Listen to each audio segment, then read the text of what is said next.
I'm going to level with you now. Anyone who has escaped communist China, Russia, Cuba, or North Korea can see the writing on the wall. In 1963, the communist goals to overthrow the United States were entered into congressional record.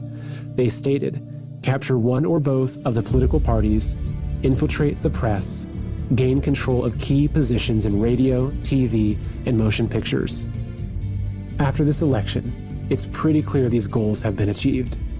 And the more you look into it, the more you see that all roads lead to China, or more specifically the Chinese Communist Party, the CCP.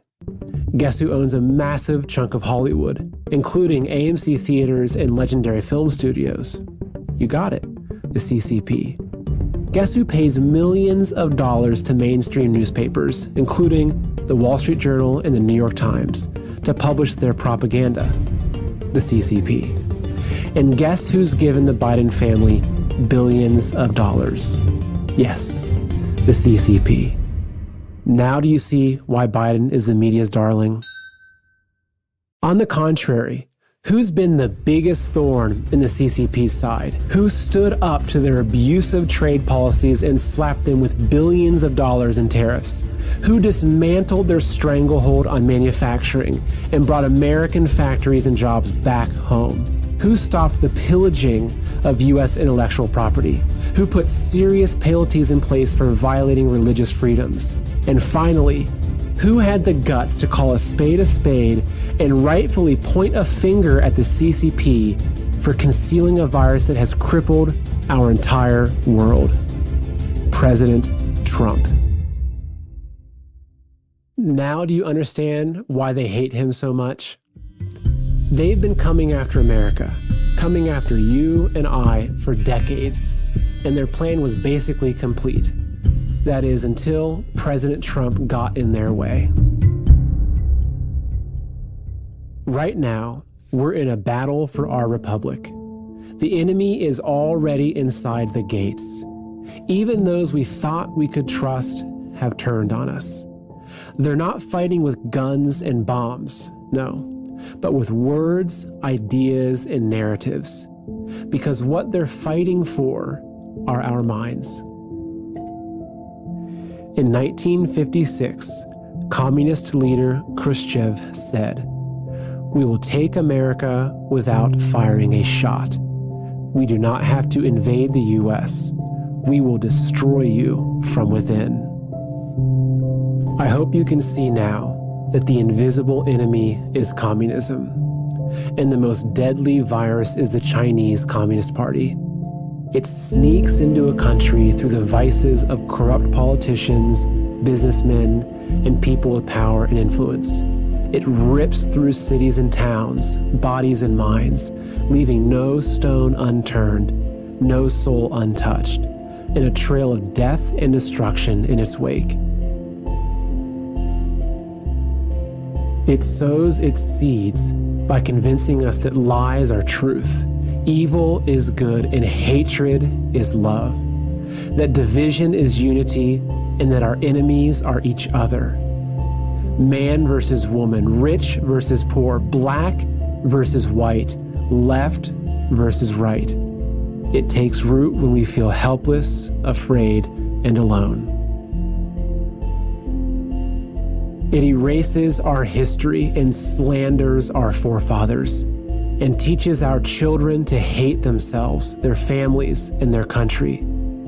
It ridicules our beliefs, undermines our values, and attacks our way of life. It even demands that we kneel down in shame. But we will not be ashamed. It can't pull the wool over our eyes anymore, because we know who we are. We fought to escape tyranny. We bled to end slavery. We revere the brave men who died to secure our freedom. We welcome people of all races and religions. We love our neighbors. We help the poor. We cherish our families. We work hard for what we have. We unite in times of hardship. We know good from evil and truth from lies. And we know that our rights don't come from the government. but from God. And we will fight to the death to protect those rights.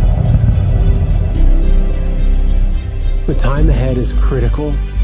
We, the people, need to call upon our president to defend us from enemies, foreign and domestic, and uphold his oath. For the time being, we still have free press and free speech at our fingertips.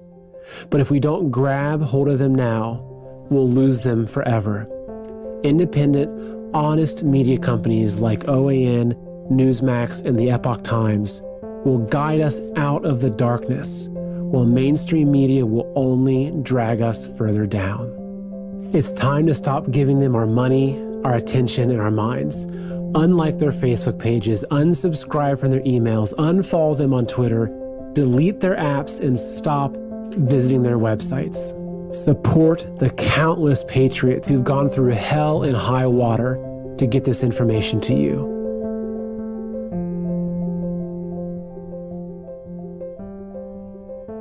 Like their content, subscribe to their channels, share their videos, spread their message.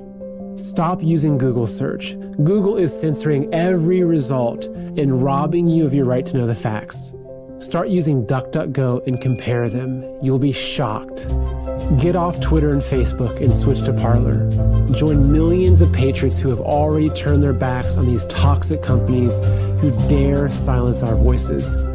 Join the millions of patriots who are standing up and rallying across the country, demanding justice and rejecting communism. Our enemies snuck in during the night and tried to use the media to lull us to sleep while they stole our country. But instead, they awoke the sleeping giant. We see them for who they are now. And they'll never be able to fool us again. They tried to trigger a great reset, but instead, they triggered a great awakening. We will not look back 5 years from now and tell our children that we did nothing as our nation was stolen. We will tell them that we fought for and won our freedom just like our forefathers in 1776. America is the last bastion of freedom in the world. We are the only remaining threat to the CCP virus. If we fall, the world will fall. But we will not fall. It's time to stand with our founding fathers and to invoke the power of we the people and the power of God.